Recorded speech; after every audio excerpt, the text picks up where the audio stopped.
Hello ladies and gentlemen, welcome to my Coaching Academy and welcome to online class with me, online tutor. I am super excited to have you. Our today's lesson is enough as quantifier. Darasinmu na yau shine enough as a quantifier. Enough is a quantifier that indicates the amount or quantity of something.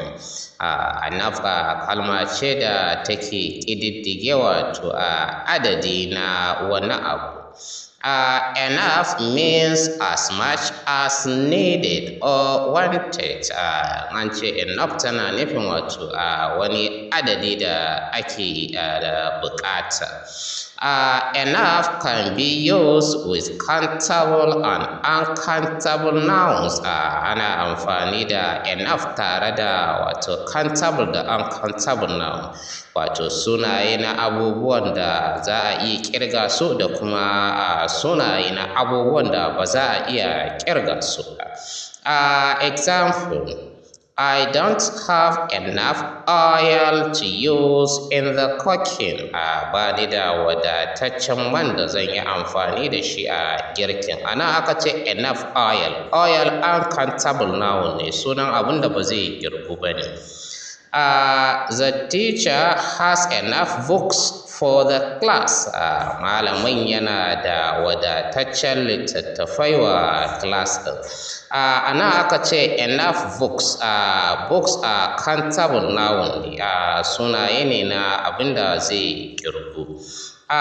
Do we have enough pens for the students? Muna da wadataccen birika wa ɗaliban. Ana aka duba aka ce enough pens wato pens countable noun ne, abin da zai iya kirguwa ne. I didn't bring enough food for the guests. Ban kawo wadataccen abinci wa baƙin ba. Ana aka duba aka ce enough food.